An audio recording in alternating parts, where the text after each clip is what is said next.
What makes the Top Gear specials so damn special? Is it the jokes? Or is it the storytelling? Tonight, we will find out.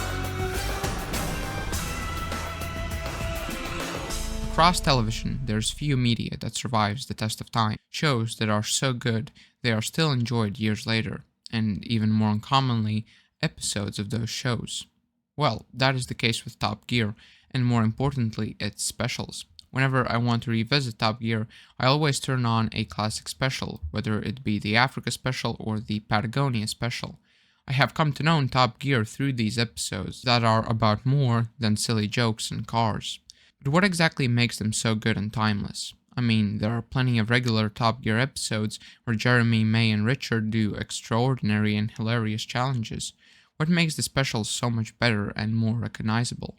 One of the reasons for this is the geography. Instead of doing something in the UK, the team always travels to distant and exotic locations, which are usually dangerous. This gives the episode and the story more value because the stakes are raised.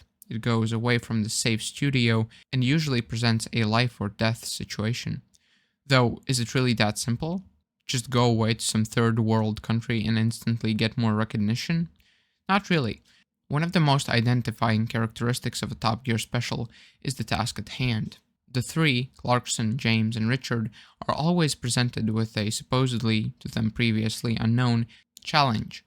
For example, in the Africa special, they have to navigate harsh conditions to try and find the source of the River Nile. The absurdity of this task alone makes you engaged. Now, before we move on, I wanted to mention that I will not only be talking about Top Gear, but also the Amazon show, The Grand Tour, starring the original trio, which was created after the lead host of Top Gear, Jeremy Clarkson, was fired from the show. The Grand Tour is like Top Gear, only not produced by the BBC. So, were the specials all about the cars, or was it more than that?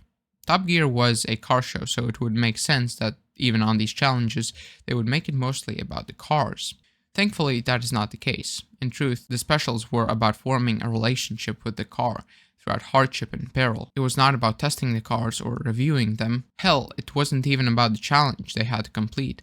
It was purely about forming a deeper connection with each other, their cars, and the beautiful, stunning places they traveled through. I think this phenomena of cars being more than just nuts and bolts is best explained by Jeremy Clarkson himself in an old interview. It's what non-car people don't get. They see all cars as just 1.5 tons, 2 tons of wires, glass, metal and rubber. That's all they see. People like you or I know, we have an unshakable belief that cars are living entities. Well, not a Toyota Corolla, obviously, but a real... You can develop a relationship with a car, and that's what non-car people just don't get. When something has foibles and won't handle properly, that gives it a particularly human quality because it makes mistakes, and that's how you can build a relationship with a car that other people won't get. And to conclusively prove that it was not about the cars, just look at the Grand Tour special Seaman, a special that was all about boats. Yet it was still just as good and timeless as the rest. This would imply that a core part of the show is based on real, genuine human connection, that it is more than just some actors reading lines. But how do I, the viewer, know that, when it is public knowledge that the show was scripted, especially the specials? It really just comes down to what was scripted and what wasn't. Because in the case of Top Gear and the Grand Tour, the show heavily relied on this seeming sense of reality TV, where it was made to appear real and not scripted, as opposed to other media where the viewer knows it is fake and that knowledge lets them enjoy it even if unimaginable things happen. So how did the producers manage to make a scripted show and publicly admit it is scripted, yet still make the viewers engaged and feel that the episode is genuine? Well, they did it by scripting the core of the story, but not the details of it and parts that are supposed to be genuine. It allowed for Jeremy, May, and Richard to still add their unique part without any sort of restriction or expectation. They didn't need to get attached to their cars, and they didn't need to say exactly what was written. They were allowed to give the viewer a lot of genuineness, and when they did read the script, for example acting surprised at each other's cars or the challenge they had to do, the audience usually knew and played along. And in rare cases, the show did take unexpected turns that were absolutely not scripted. One of the best examples for this is when the team was attacked while filming the Patagonia special. I won't get into the why and how this happened, but they had to cut it short and go back home due to genuine risk to their lives. Another example would be when the crew was attacked in the United States while filming the US special. Having written offensive things on their cars, they had expected a harsh response, but it turned out to be more harsh than they thought it would be. Again, their lives were at risk. So that is why the show itself was a success. But I still haven't gotten to the important part of why the specials were so great and why there's nothing like it anymore. I know that the last special was aired very recently, but nobody else has managed to do what Jeremy, May, and Richard did. So what exactly sets them apart?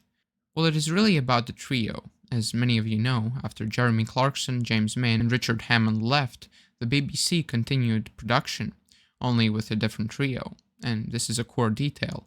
While Top Gear was still being made, it was never the same, and the new cast and the production team just didn't manage to create something unique and great again. This just conclusively proves that it wasn't Top Gear's IP or the resources the BBC provided that made it great, but that it was really just the original team. So what did the original team do that nobody else has done? What has made the specials in the original Top Gear so good?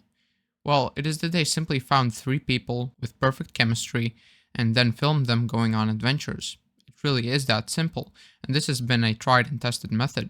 Just look at the Lord of the Rings movies, which have been awarded 17 Oscars in total, where the theme was a bunch of friends going on an adventure together to achieve an ultimate goal. I know it isn't that simple, and in reality the adventures Jeremy, May, and Hammond went on had a lot more going for them than simply getting from point A to point B. Personally, whenever I watch one of the specials, I always enjoy seeing what cars each of them have bought, as well as then picking which car I would want to drive. It is always one of those fun things that gets me excited about the episode, seeing how the cars fare on the road and which ones are actually the best suited for the task at hand and which aren't. This may seem like a small thing, but it is not the only one. Another detail I always really enjoyed is whenever the 3 decide to modify their cars. It is a kind of repeat of my last point, where I enjoy seeing what each of them have done to their cars, and then deciding on which one I prefer as well as what I would have done in that situation. It is also worth mentioning that it is a recurring theme for Jeremy, May, and Richard to prank each other by modifying the other's cars or vehicles in an unkindly fashion. Though, while all of this may seem fun and games, what makes these episodes stand out even more is the educational value they provide. As opposed to the regular episodes, in the specials you do get to see a whole new environment, apart from the rainy damp of the United Kingdom. So while the episodes may not be something one would watch in a classroom, you do more often than not learn something about the country or continent the episode is set in. And not only that, since it is a car show, you do also get a lot of knowledge about the cars themselves. Not only boring facts like horsepower or what engine it has, but about things like its history or character. For me, one of the best Grand Tour specials was the Beach Buggy Boys. It had that perfect mix of uniqueness and adventure. You really got to see the 3 take on an epic adventure in cars that were totally unique to them. Jeremy with his flamboyant, colorful buggy, Richard with his tough off-roading buggy, and May with that classic, elegant yet rugged and uncomfortable one. But to be fair, that isn't my favorite one. I think a lot of you guys would probably agree with me when I say that the Africa special is undoubtedly the best one. It has that perfect combination of everything I mentioned previously: friendship, adventure, comedy, and education, as well as the best car conversions in all of the specials. I know they don't actually convert the cars themselves, but it is still fun to pretend and watch.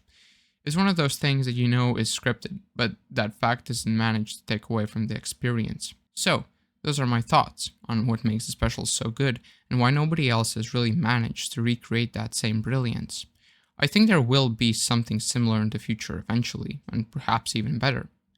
If you enjoyed the video, let me know in the comment section down below. I would love to hear what you think about this topic, or maybe you have unanswered questions or suggestions. In any case, check out the channel for more in-depth videos like this. Live long and prosper.